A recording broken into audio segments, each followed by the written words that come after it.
Welcome, dear listener, to Candlelight Mysteries, where every whisper hides a truth and every shadow conceals a secret.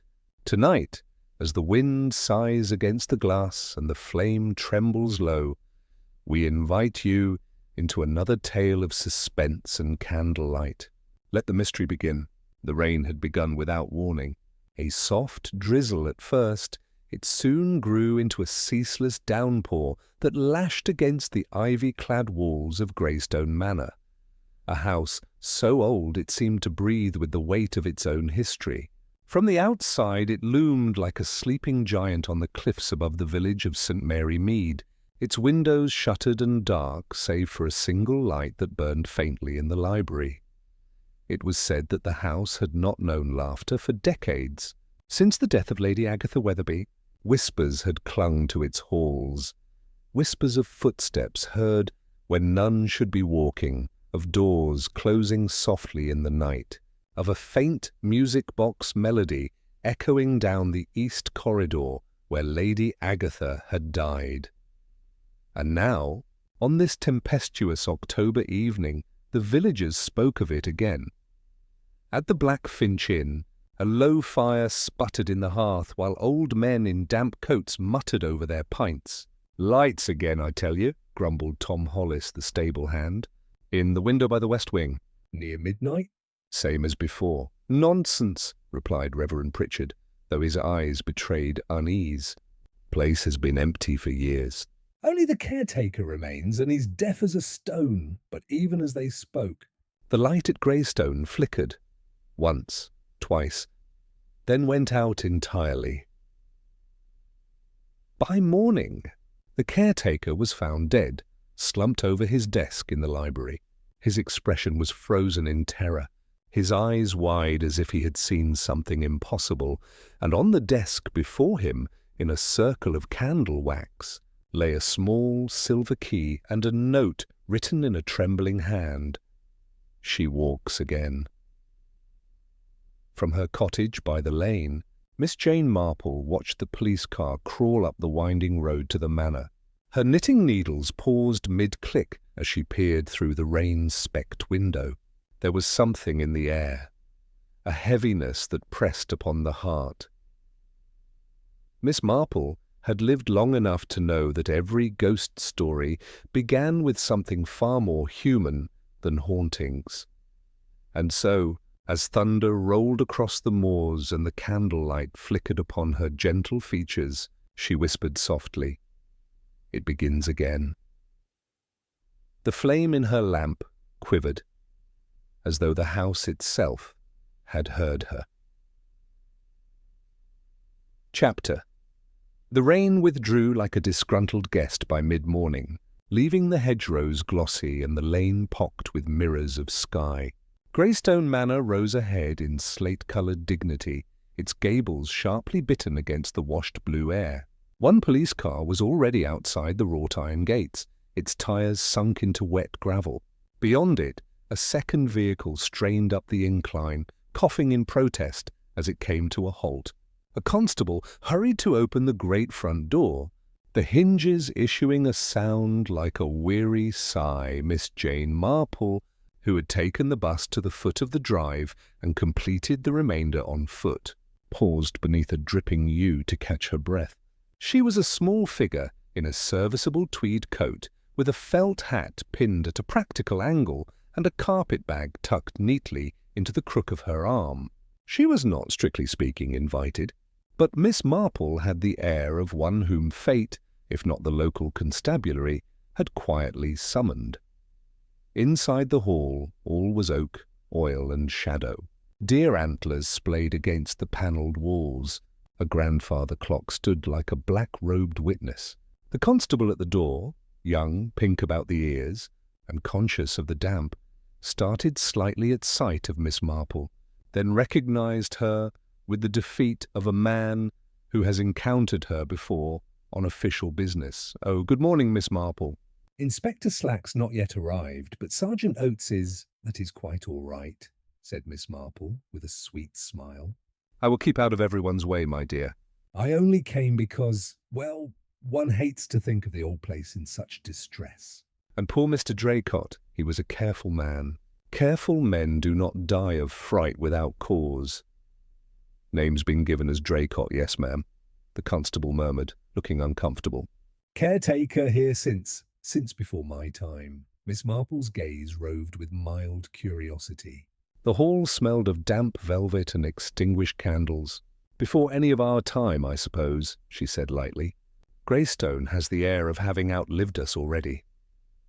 Sergeant Oates came through from the library, rubbing his sleeve where dust had caught it, and glanced from Miss Marple to the constable with a look that suggested he would rather have faced an army than the elderly lady's gentle intelligence.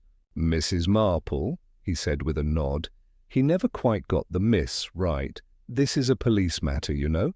There's no need for civilians to, concern themselves. "Quite," said Miss Marple, placid as a pond. "And yet I often find that concern arrives of its own accord." Is Mr. Draycott? In the library, Oates said grudgingly. "Dr. Chilton has been.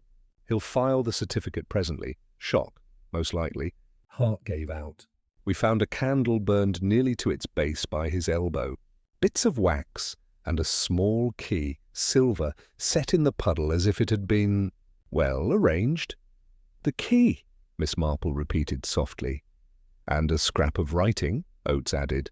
He tried for offhand, failed. "Says, 'She walks again, no signature.'" Miss Marple's eyes flickered to the long corridor that led to the library. "Lady Agatha's wing is the east, is it not? The old music room at the end?" "So they tell me," said Oates, "though why the dead should favour that side of a house over the other—" "Memory favours many things," Miss Marple replied. "Even ghosts." Before Oates could retort, the hall door banged open and a gust of clean cold air announced Inspector Slack. He stumped in like a man at war with draughts and superstition alike, wiped rain from his hat with the edge of a handkerchief, and nodded at the gathered company. "Right," he said, squaring his shoulders. "Where's the body?" "Oates, I want the rooms locked down and names taken of everyone with business at the manor." "And what, Miss Marple?" "Of course." He closed his eyes very briefly as if offering up a prayer to the gods of procedure. "You're here as a friend of St. Mary Mead," Miss Marple said cheerfully. "And of Mr. Draycott, who once mended a shovel for me and did it with admirable economy." "I promise not to tread on evidence, Inspector." "I haven't the shoes for it." Slack grunted in what might have been reluctant amusement and strode down the corridor. Miss Marple, by some miracle never recorded in police manuals, drifted after him like a patch of sunlight. The library was a handsome chamber where the smell of leather-bound volumes reigned over the more immediate odours of damp wool and carbolic. A desk dominated the far end beneath a portrait of Lady Agatha. Sharp nose, pale eyes, pearls knotted like a rosary at her throat. Mr. Draycott sat still in the captain's chair, his head canted to one side as though listening to something at a distance. His mouth had drawn back in an expression that was almost a grimace, almost a cry. On the blotter before him, a circle of wax glistened like an amber puddle, and set in its centre lay a small silver key, crusted pale where wax had cooled upon it. Beside the key, a torn sheet of notepaper bore the shaky words, "She walks again." Miss Marple's breath caught, only gently.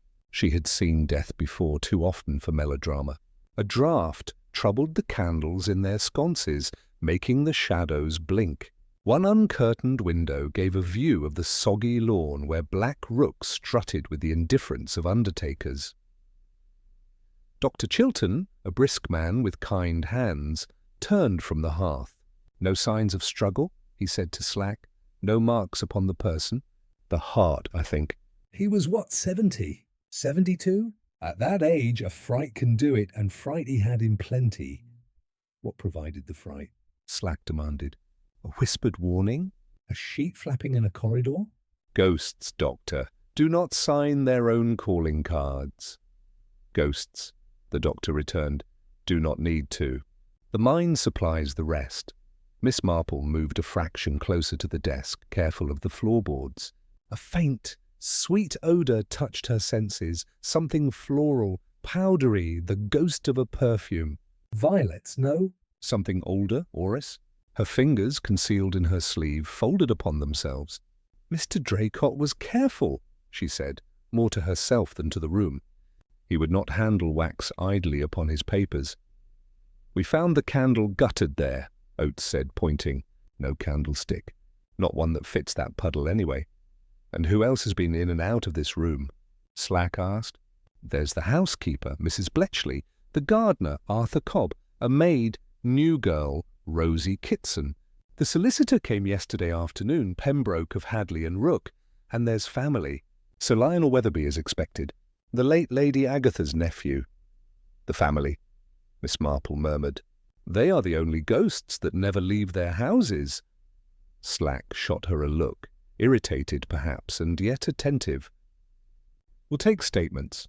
Oates, fetch Mrs. Bletchley, and if anyone dares to mention apparitions, show them the door. They did not need to fetch Mrs. Bletchley. She appeared without ceremony, a narrow woman with a complexion like unbaked pastry and a mouth stitched tight by habit. The keys at her waist chimed in disapproval. "If you please, sir," she told the inspector before he had the chance to ask.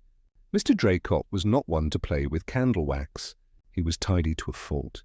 He kept those very keys aligned with God's own straight edge. "Whose keys?" Slack asked sharply. Inside, sheet-draped shapes rose like becalmed ships.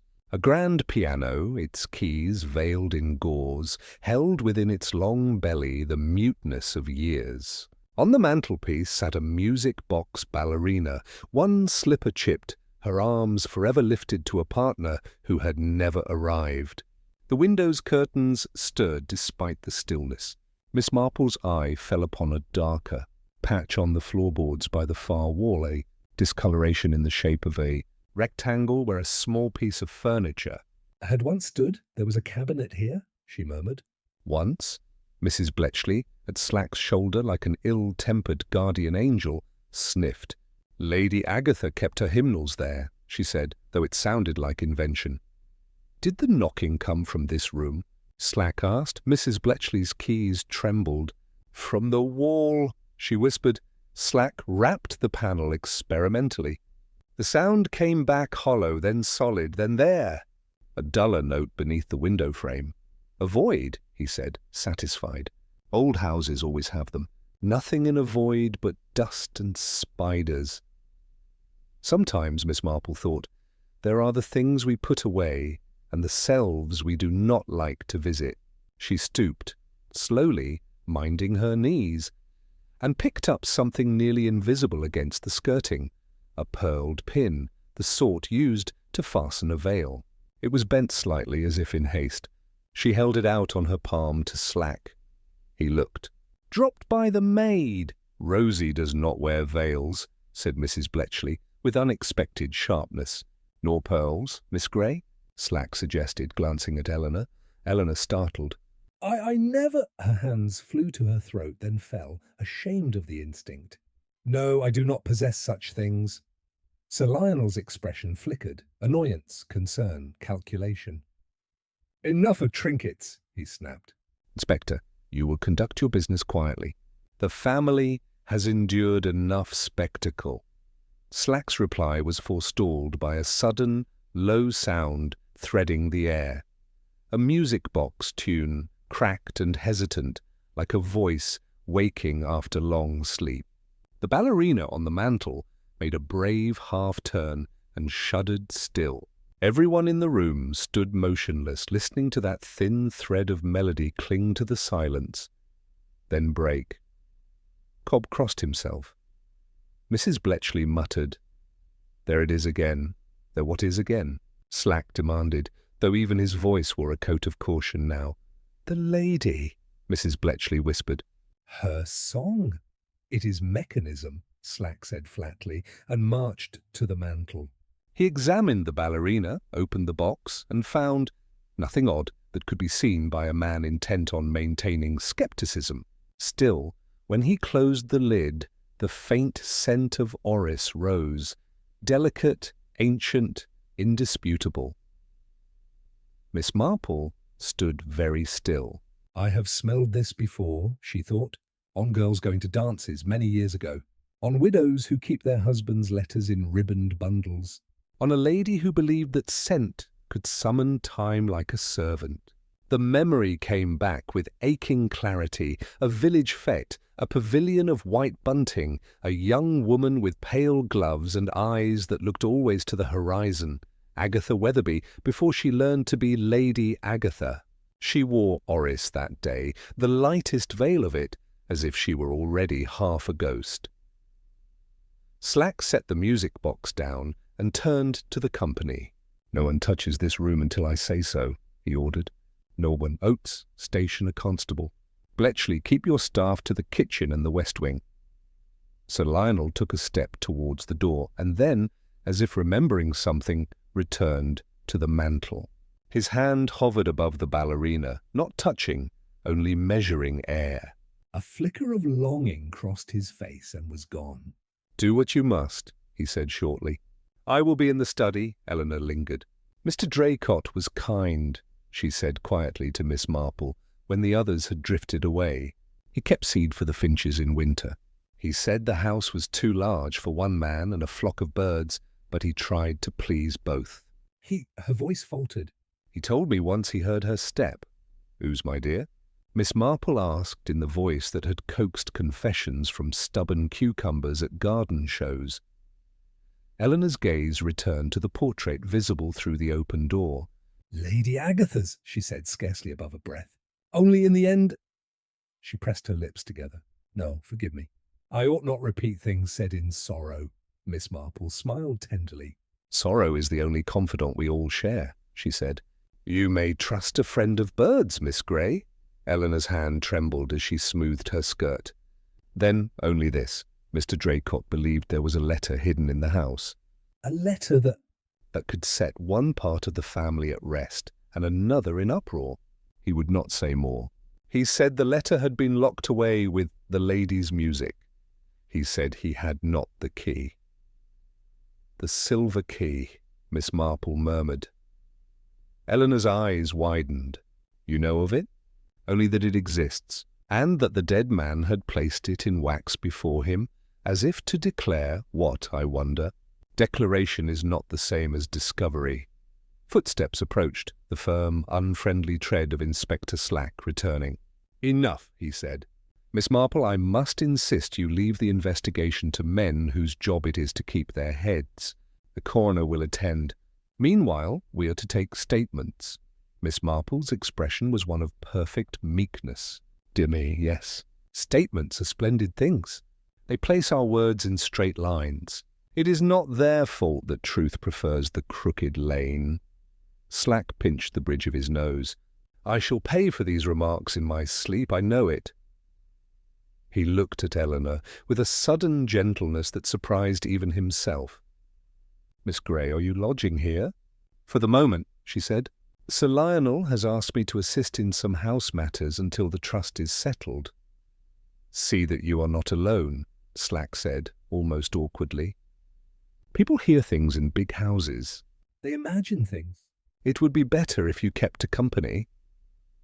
Eleanor nodded, grateful in the precise way of someone not accustomed to kindness. She withdrew, casting one last look at the music box, and was gone.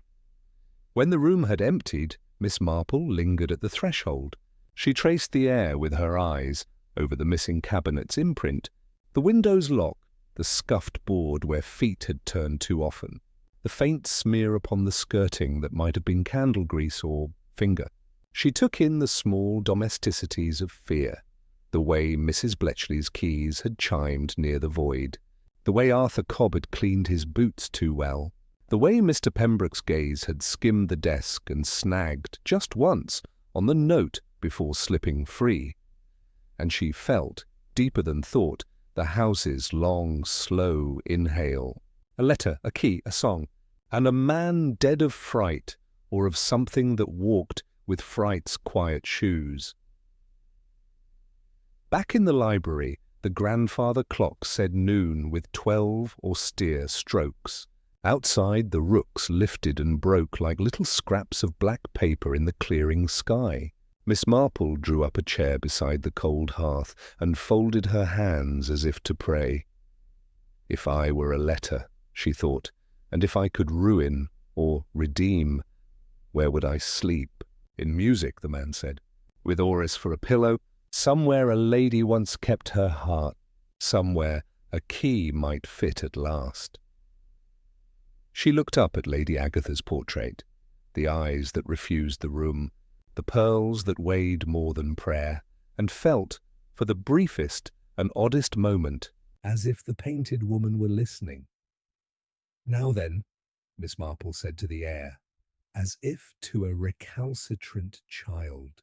We shall see, shan't we? The light shifted. A cloud passed the sun.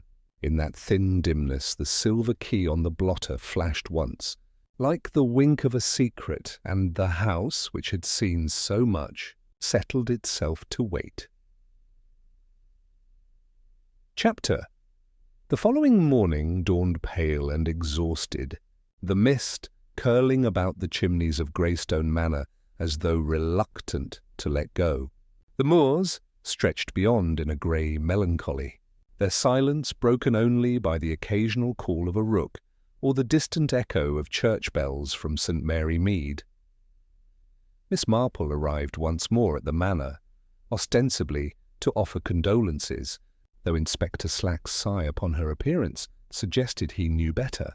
She was ushered into the morning room, where the household had gathered under a cloud of decorous unease. Mrs. Bletchley sat stiffly in a corner, clutching her rosary. Arthur Cobb hovered by the window, hands twisting his cap. Mr. Pembroke, the solicitor, stood before the fireplace, examining the room's reflection in the mantel mirror, as though hoping the truth might appear behind him, and Sir Lionel Weatherby presided with weary irritation, while Miss Eleanor Gray poured tea in nervous silence. The conversation, when it came, was as tepid as the tea. "It is most distressing," Sir Lionel declared, stirring his cup without looking at anyone. But Draycott was frail, a tragic heart failure, nothing more, I'm sure. "Perhaps," murmured Miss Marple, "though one might say the heart rarely fails without some persuasion." Slack entered at that moment, taking her remark with a grunt. "Good morning, all. I'll have a word with each of you in turn. Routine procedure. There's no cause for alarm, unless you've given me one." "Really, Inspector?" Sir Lionel snapped. "You might remember that this is my home." "And I might remind you, Sir Lionel, that your home is the scene of a sudden death," Slack replied, tone as mild as vinegar. "Let's begin with you." Sir Lionel submitted to questioning with reluctant dignity. He'd been in London, he said, returning late after receiving the police telegram. He'd not seen Mr. Draycott for a week, nor had he entered the East Corridor in years. "Too many memories," he said curtly. "My aunt was not—" "A happy woman. Did she keep anything locked away?" Slack pressed. Sir Lionel hesitated. "She kept everything locked away," he said finally. "Her diaries, her jewellery, her affections." Eleanor's teacup clinked against its saucer. "And Miss Gray?" Miss Marple asked softly. "You knew Lady Agatha as well?" Eleanor looked startled, as if caught trespassing in her own thoughts. "Only slightly." "I came here after her death." "My mother was a cousin. I keep accounts, small duties." "You wear Oris?" Miss Marple said gently. Eleanor flushed. "It's an old bottle I found among Lady Agatha's things. I thought it pleasant, indeed," Miss Marple murmured. A scent with memory in it. Arthur Cobb's turn came next. He shifted uneasily beneath Slack's gaze, his boots leaving faint prints on the faded rug. "You were the first to find the body," said the inspector. "And you told us you heard knocking in the East Corridor 2 nights before?" "Aye," Cobb said, eyes lowered. "Thought it was the wind at first. Then I heard it again. Proper knocks. 3, then 2. "Like someone tapping a tune. What did you do?" I went to look. Door to the music room was shut, but I swear I heard something behind it. Not steps exactly. Just the sort of sound makes a man's hair stir." Miss Marple regarded him kindly. "You've worked here long, Mr. Cobb?" "All my life, ma'am. My father before me. Used to tell tales about Lady Agatha, Said she'd loved a man who wasn't her husband. But that was gossip. Sometimes gossip is simply history told without permission, Miss Marple observed. And sometimes it's warning, Cobb's jaw tightened. She died the night after her husband fell from his horse. Folks said she never stopped waiting for him to ride home. And you think she walks because she waits still? Cobb's voice was a whisper. Maybe, or maybe someone wants us to think so. Slack's pen scratched across his notebook. Now that, he said, is the first useful thing I've heard this morning. Mr. Pembroke was next. He clasped his briefcase as if it were a shield. You saw Mr. Draycott the day before he died? Slack began. Indeed, we discussed the trust. There were adjustments Lady Agatha had made before her death, clauses regarding her jewellery and correspondence. Mr. Draycott asked if such items remained sealed within her personal effects. I told him the Weatherby estate had no record of any sealed correspondence. Miss Marple's knitting needles clicked softly. And yet he seemed to believe otherwise. Pembroke smiled thinly. Caretakers have vivid imaginations. Perhaps he'd read too many ghost stories. I have always found ghost stories far less frightening than account ledgers, Miss Marple said dryly. Pembroke's smile faltered. Slack leaned forward. You say Lady Agatha made adjustments before her death. Did she add or remove a beneficiary? Add, Pembroke said after a pause. A modest allowance to a person named E. Grey. It was to begin 5 years posthumously, conditional upon the survival of another party. Eleanor's hand froze mid-pour. Tea overflowed the cup. Slack's eyes narrowed. E. Grey, that would be... Miss Eleanor Grey, Pembroke said smoothly, though I assure you the allowance is trifling. Lady Agatha had eccentric affections. Eleanor's lips parted, colour draining. I had no knowledge of this, she whispered.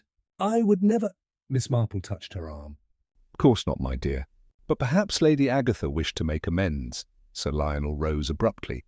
Enough. This discussion is indecent. Indecent or inconvenient? Miss Marple said mildly. He turned on her, but her blue eyes, calm and unflinching, held him until his anger deflated like a punctured balloon. By late afternoon, the house had sunk into a hush so profound that every creak seemed a confession. Miss Marple asked permission to sit once more in the library. The inspector grumbling allowed it. The rain had returned. Thin, persistent. A candle flickered upon the desk where the silver key still lay, now enclosed in a labelled envelope. Miss Marple sat in the old armchair, knitting in her lap, her gaze thoughtful. People fear ghosts, she mused, because they believe ghosts cannot lie. But the living are far less trustworthy. The library clock ticked with the patience of the dead. Somewhere upstairs footsteps moved, too light for the constables. A hush, a pause, then silence. She listened. When the door opened, she did not start. Eleanor Grey stood there, pale but resolute, holding a folded letter. I found this, she said softly, behind the lining of Lady Agatha's music cabinet, now what's left of it. It was wedged beneath the frame. Miss Marple unfolded it carefully. The ink had browned with age, but the words still breathed anguish. My dearest A, I cannot come to you. They have forbidden it. When the storm passes, meet me at the Hollow Oak. Burn this letter. Burn it, or they will ruin us both. Miss Marple murmured. Lionel? Eleanor shook her head. Her husband was Henry Weatherby. Lionel was the nephew, a child at the time. And yet someone preserved this letter, said Miss Marple, her eyes glinting. Not Lady Agatha, I think. Someone else? Someone who wanted it found? She folded the letter again, gazing into the candle flame. The past rarely sleeps quietly, my dear. Sometimes it waits for the right key. The flame guttered as a draught stirred the curtains. From somewhere down the hall came the faintest strain of music, a single, trembling note like the sigh of a forgotten piano. Miss Marple rose. It seems, she said softly. Our ghost is restless again, and as she stepped into the corridor, her shadow stretched long across the candlelit floor, merging with those that had lingered for years. Chapter 3. The storm returned that night. It came crawling over the moors like a living thing. Thick, churning clouds the colour of tarnished silver, the wind howling down the chimneys of Greystone Manor with a voice that seemed almost human. Inside, the house held its breath. Candles guttered. Floorboards sighed under invisible feet. Miss Marple sat in the library once again, her knitting untouched in her lap. A single candle burned before her, a small, steady sun in a kingdom of shadows. Inspector Slack had retired to the West Wing, declaring that ghosts don't pay taxes and that he would continue the inquiry come daylight. But Miss Marple knew better than to wait for the dawn. The house was speaking. One simply had to know how to listen. She spread the fragile letter upon the blotter, smoothing its crinkled edges with the care one gives to a wounded bird. My dearest A, I cannot come to you. They have forbidden it. When the storm passes, meet me at the hollow oak. Burn this letter. Burn it, or they will ruin us both. L. Miss Marple murmured again, tracing the faded initial with a forefinger. Not Lionel Weatherby, too young. Then who, my dear lady? Who did you meet beneath the hollow oak while your husband hunted foxes? A faint rustle came from the far end of the library. Eleanor Gray stood hesitating by the doorway, a candle in her hand, her pale face thrown into relief by the flame. I couldn't sleep, she whispered. The wind, it sounds like someone walking the corridor. Miss Marple smiled faintly. Then perhaps it is. Grief has a way of walking when we think it buried. Eleanor shuddered and came nearer, setting her candle beside the other. Its flame bent toward the older woman's as if drawn by kinship. Miss Marple, she said softly, you think someone made Mr. Draycott die of fright? I think fright may be used as a tool, Miss Marple said gently. And tools, my dear, are rarely left lying about without purpose.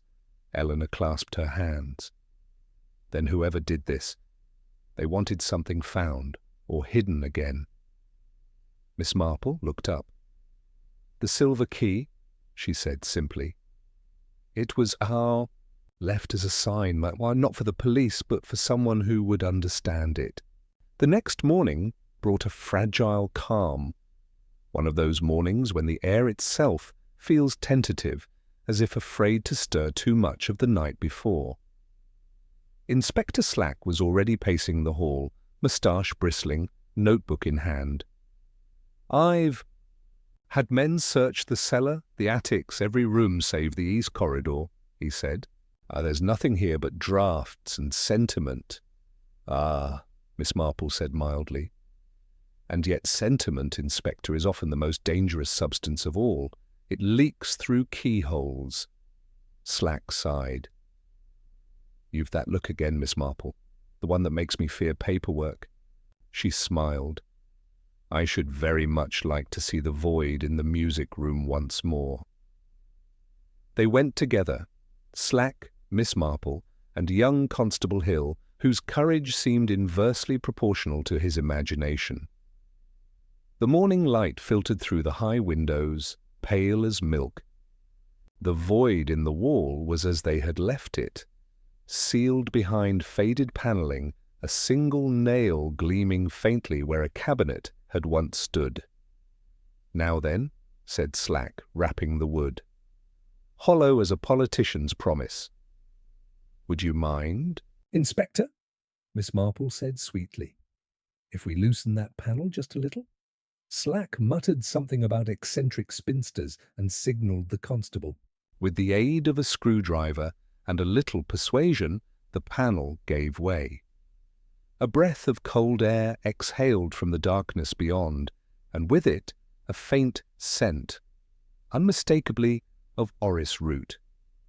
Inside the cavity lay a small chest, its silver clasp, tarnished its lock, unmistakably, designed for a key of the same size and make as the one recovered from Draycott's desk. "Well," Slack said grimly, "I suppose that answers where the key fits." "Indeed," said Miss Marple softly. "But it may open more than a box, Inspector. It may open time itself." She lifted the chest gently onto a dust-draped table. The key slid in as if eager to return home. A soft click, the sigh of something that had waited too long to be remembered. Inside were letters, perhaps a dozen, bound by a faded blue ribbon, and one small velvet case. Slack opened the case first. Within lay a locket, oval and delicate, containing two miniatures, a younger Lady Agatha and a man not her husband, a man with clear eyes, unruly hair, and a faint scar across his jaw. "The letters L," Miss Marple murmured. He had a soldier's face, perhaps a liaison during the war. Slack examined the letters, brows knitting. They're signed the same way, L, and all full of this nonsense about meeting, secrecy, and ruin. Seems the lady had herself a lover. Miss Marple's expression was one of sadness rather than scandal. "Loneliness makes many follies seem like salvation, Inspector, but I fear her folly cost her far more than reputation." Beneath the letters lay a smaller envelope, sealed with wax. Upon it was written in Lady Agatha's hand, "To be opened only by the rightful heir of Greystone, and only if I am betrayed." Slack raised a brow. "And who decides what counts as betrayal?" Miss Marple looked toward the window, where the rain had begun again. "Perhaps," she said softly, "the dead have their own standards." They gathered that afternoon in the library. Sir Lionel, Eleanor Gray, Mr. Pembroke, Mrs. Bletchley, and Arthur Cobb. Miss Marple and Inspector Slack presided like a pair of very different judges, one severe, the other serene.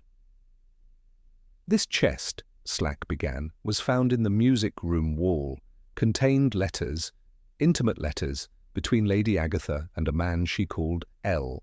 Now, I don't much care for gossip, but what I do care for is motive. Draycott found this chest, or guessed its existence, and someone wanted him frightened to death before he could reveal it." Sir Lionel's knuckles whitened on his cane. "You're suggesting my aunt's indiscretion is connected to his death? Absurd." "Absurd," said Miss Marple gently. "Would be to assume coincidence, and I have rarely found coincidence as generous as all that." Mr. Pembroke cleared his throat. "With respect, Inspector, we cannot authenticate these letters. They may well be fabrications, attempts to extort or disgrace the family." "By whom?" Slack snapped. "The dead caretaker?" Eleanor's voice, when it came, was soft but steady. "Or perhaps by someone who stood to lose everything if Lady Agatha's will was ever questioned." All eyes turned to Sir Lionel. He laughed, but there was no mirth in it. "You can't possibly mean—" Miss Marple leaned forward, her voice kind but implacable. "I think, Sir Lionel, that your aunt discovered something very inconvenient before her death, something she meant to make known, hence this envelope, labelled for the heir. Perhaps she intended to reveal that Greystone was not to be yours alone." His jaw set. "Nonsense, is it?" Miss Marple said softly. "You were adopted after your parents' deaths, were you not? Taken in by Lady Agatha out of pity, but pity fades and suspicion grows. She was a proud woman, and the letters suggest she loved a man named Leonard Gray." Eleanor gasped. "Gray?" Miss Marple nodded slowly. "Yes, my dear, Gray, your family name. Lady Agatha's affair bore fruit, it seems, though quietly. You, Miss Gray, are her granddaughter." Eleanor stared at her as though the air had turned to glass. "But my mother never spoke of—" "She would not have," Miss Marple said gently. Lady Agatha arranged things carefully, a trust here, a small allowance there. But Mr. Draycott, in his loyalty, must have learned the truth while keeping her papers. Perhaps he intended to tell you, and someone— She looked meaningfully toward Sir Lionel. Could not afford that truth to surface. Sir Lionel rose sharply. You dare accuse me of murder? No, Miss Marple said calmly. Only of fear. Her words hung in the air like smoke. Slack stepped forward. Where were you the night Draycott died, Sir Lionel? In London. Ask anyone. We did, Slack said. And they confirm you were in London. They don't say when you left it. There's a motorist on the St. Mary Road who saw a Bentley matching yours pass just after 10 that evening, headed toward Greystone. Sir Lionel's silence was all the confession necessary. Eleanor's voice trembled. You frightened him. You wanted the chest hidden again. I wanted peace, he burst out. This house, this name, everything was mine by right. She gave everything to shadows and shame. Why should I lose it all to the bastard child of her disgrace?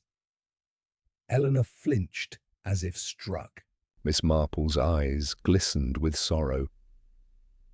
Because, Sir Lionel, the dead have ways of reclaiming what the living steal, even through those we call ghosts.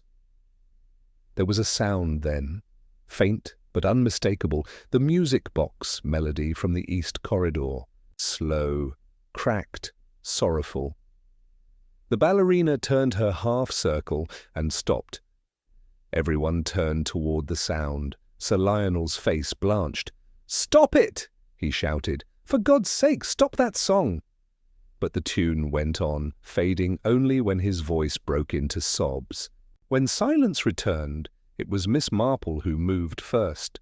She rose, went to the desk, and broke the wax on the final envelope. Inside lay only a few lines in Lady Agatha's elegant hand. To whom it may concern, if this is read, my secret is known. Let forgiveness, not bitterness, hold this house together. The child of Leonard Grey bears my name in spirit, if not in law. Protect her as I once failed to protect love itself.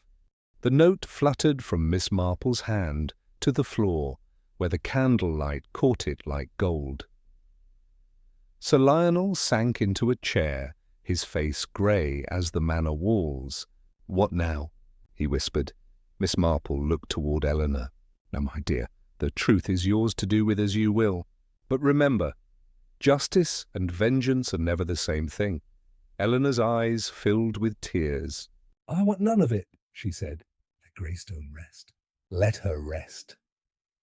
Outside, thunder rolled across the moors, not angry now, but distant, like a door closing softly at last. Miss Marple extinguished the candle with a quiet sigh. "Perhaps," she said, "the lady walks no more."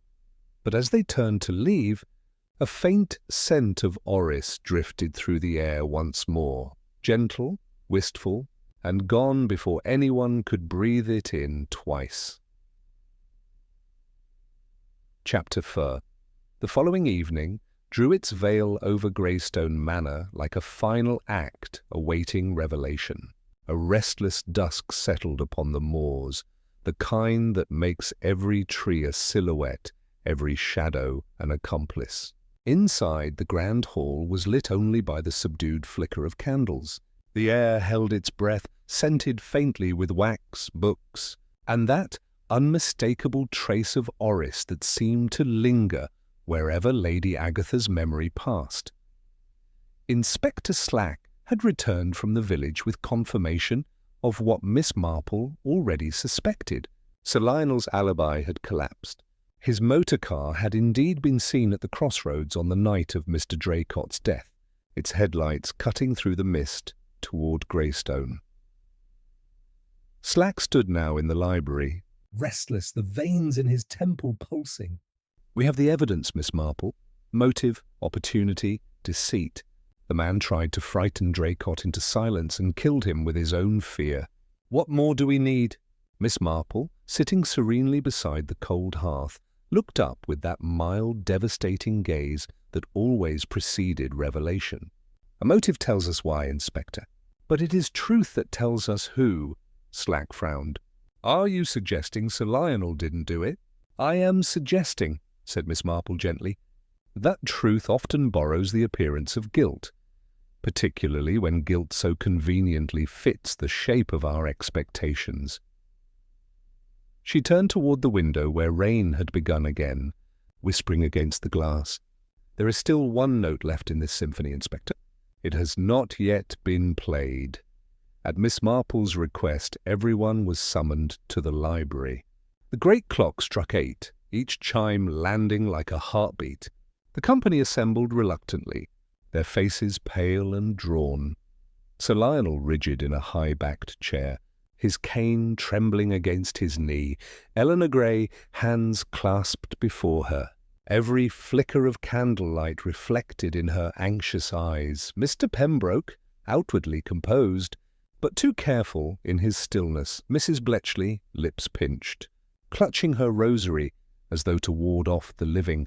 Arthur Cobb, lurking near the curtains, his boots leaving faint tracks of soil on the Persian rug. Miss Marple stood at the head of the table, the faintest smile curving her lips, the portrait of Lady Agatha looming over her shoulder like a silent witness. "Ladies and gentlemen," she began, her voice calm but carrying the weight of command. "The time has come to lay to rest not only a body, but a story. Mr. Draycott's death was no accident, nor was it the whim of a ghost. It was the consequence of fear. And fear, as I have often observed, is far more obedient than conscience." Sir Lionel shifted. "If this is another performance—" Miss Marple's hand lifted, silencing him with surprising authority. "Let us review what we know. Mr. Draycott was loyal, orderly, and possessed of a strong moral sense. He discovered something, or someone intended he should. A silver key, a hidden chest, and a secret belonging to Lady Agatha Weatherby. He was found dead beside the key, having written only 3 words, 'She walks again.' Now why those words? Why a phrase connected not to guilt or theft, but to haunting? No one spoke. Miss Marple looked toward Eleanor. "Because, my dear, someone wanted the household to believe that a ghost had claimed him. Someone who knew that superstition is a far easier curtain to draw than murder." She turned her gaze upon Mrs. Bletchley. "You, Mrs. Bletchley, are a woman of order. You disapprove of chaos, even of justice, when it disrupts routine. You also have keys to every door in this house." The housekeeper's eyes flashed indignantly. "Are you accusing me, Miss Marple?" "Not yet," Miss Marple said gently. "But you were the one who left a candle on Draycott's desk at his request. A simple task, but perhaps—" "An opportunity?" The silver key was not his. It had to come from someone who wanted him to find it. Mrs. Bletchley's fingers tightened around her rosary. He asked for a candle, not a key. Indeed. And yet the key appeared. Someone slipped it there, knowing he would see it as a sign from the past. The very past he feared to confront. She turned slowly, her eyes now on Arthur Cobb. "Mr. Cobb, you spoke of knocking sounds." "Of music, of Lady Agatha walking." "But you were the first to find the body, were you not?" Cobb swallowed hard. "Aye, first to find him, not to make him." "And yet," Miss Marple said softly, "you have mud on your boots from the East Gardens, though you claimed to come from the North Beds that morning. The East Garden lies beneath the window of the music room, the very room where the music box was later heard." A murmur rippled through the room. Slack's brow furrowed. Cobb shook his head. "You're twisting it, ma'am." I was looking for a stray dog that night." Miss Marple nodded slowly. "Yes, the stray dog that never existed." "You were seen by Mrs. Bletchley crossing the lawn near midnight, long after the house was locked." Cobb's hands clenched. "I wasn't alone," he muttered. "Indeed you weren't," Miss Marple said softly.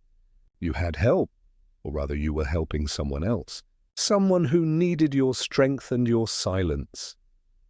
Her eyes drifted to Mr. Pembroke, the solicitor. The room went still. Mr. Pembroke smiled faintly, his fingers resting upon his polished briefcase. "My dear Miss Marple," he said, his tone smooth as glass, "surely you don't mean to suggest me? I am a man of law." "Yes," said Miss Marple, "and of letters." She reached into her knitting bag and drew out one of the love letters from the chest. The ink faded, the paper yellowed. "Lady Agatha's correspondence with her lover," Wait signed L, but you see, the handwriting matches more closely to another document I happened to glance at today. Your own signature on the trust papers. Mr. Pembroke, he stiffened. "Leonard Pembroke," Miss Marple said quietly. Not merely Lady Agatha's solicitor, but her lover. The L who could not come to her, who begged her to burn his letters. "You never left her service, Mr. Pembroke. You simply aged into a new role, wearing professionalism as penance." Eleanor gasped. "You were him?" Pembroke's smile faltered. A foolish love from another century, Miss Grey. It has no place here. "Oh, but it does," Miss Marple said, her voice soft as silk. "For you had a great deal to lose.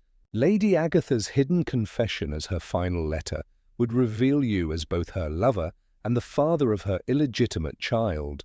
That child's lineage, had it come to light, would have made Miss Eleanor the true heir of Greystone, not Sir Lionel." Slack stepped forward sharply. "Are you saying he killed Draycott?" Miss Marple nodded once. Mr. Pembroke alone knew where the chest was hidden. Mr. Draycott must have confronted him with his discovery, perhaps demanded the truth be told. Pembroke, cornered by shame and fear, conspired with Cobb to stage the ghostly scene. The candle, the key, the message, all arranged to suggest that Lady Agatha's spirit had returned. But something went wrong. Her eyes locked with Pembroke's. "You meant only to frighten him, to silence him with dread. But the heart, Mr. Pembroke, is an unreliable ally." "You frightened him too well." Cobb's face drained of colour. "He said it was just a scare," he whispered. "Said no harm come of it," Pembroke's voice cracked. "I wanted only to protect her, her memory, her name." "Everything I loved was buried in this house." Miss Marple's expression softened. "You buried her once, Mr. Pembroke. The dead ask only not to be buried twice." He sank into his chair, face grey, the briefcase slipping from his hand.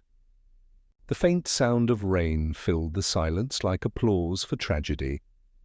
Inspector Slack straightened. "Leonard Pembroke, I'll have to ask you to come with me. You'll answer for your part in Draycott's death." Pembroke nodded slowly, his eyes distant. "I meant no death," he murmured. "Only peace. But ghosts, they never rest when the living lie." Miss Marple stepped closer, her voice barely above a whisper. "Perhaps, Mr. Pembroke, Lady Agatha walks not to haunt, but to forgive." He looked at her, tears trembling in the corners of his eyes. "Do you think so?" "I think," Miss Marple said gently, "that she walks no longer." As the inspector led him away, the candles flickered, and the faint scent of orris once more drifted through the air. Not cold this time, but warm, tender, almost grateful. Eleanor turned to Miss Marple, her voice unsteady. "Will there ever be peace here?" Miss Marple smiled faintly. "Peace is like candlelight, my dear. It flickers when disturbed, but it never truly goes out. One only needs to shield it from the wind." The old clock in the corner began to chime the hour. Each note seemed to echo deeper, farther, as though marking not time, but release. And so, under the waning candlelight, the truth of Greystone Manor lay at last unveiled. Not a tale of ghosts, but of guilt, grief, and a love that refused to die quietly. Outside, the storm eased. The rooks took flight over the moor, and the house, having confessed its final secret, stood silent, listening to the wind that no longer carried whispers. The flame on Miss Marple's candle quivered, then steadied. the last breath of a mystery resolved. Miss Marple's reflection, the rain had washed Greystone clean by morning. Dew clung to the lawns like 100 tiny mirrors, and a soft, milk-coloured fog drifted above the hedgerows. The manor stood quiet at last, its windows open to air that no longer trembled with secrets. Miss Jane Marple sat by the bay window of her cottage in St. Mary Mead, a pot of tea steaming beside her and her knitting needles resting idle upon her lap. A letter lay open on the table, Inspector Slack's official conclusion of the case. Accidental death coerced by fright. Culpability ascribed to Leonard Pembroke, solicitor of Hadley and Rooke. Confession obtained. Case closed, Miss Marple smiled faintly, though there was no triumph in it, only the wistfulness of one who had seen too many hearts unravel beneath candlelight. She gazed toward the village green where children were at play, laughter ringing across, puddles and puddled boots. The world renews itself so easily, she thought. If only people did the same. Poor Mr. Pembroke, burdened with his sin and his love in equal measure. Poor Sir Lionel, raised upon the scaffolding of a lie. And poor Lady Agatha, who had built her dignity so high that it had cut her off from forgiveness. Miss Marple had never believed in ghosts as such, but she believed profoundly in the way guilt echoes through walls, in how regret stains time. "It is not the dead who haunt us," she murmured softly, "but the living who cannot let go." She poured her tea with steady hands, listening to the quiet hum of the kettle. Outside, the church bell struck 9, each tone dissolving into mist. There came a gentle knock upon the door. When Miss Marple opened it, Eleanor Gray stood there, pale still but no longer fragile. There was calmness about her now, as if a long-held breath had finally been released. "I'm leaving Greystone," Eleanor said after a moment. "The house has been given to the Crown Trust for preservation. I shall live in the village for a time, perhaps teach music." "I couldn't bear to stay among ghosts," Miss Marple nodded, ushering her in. "You will find, my dear, that ghosts travel lightly. They seldom linger in wood or stone, only in memory." Eleanor smiled faintly.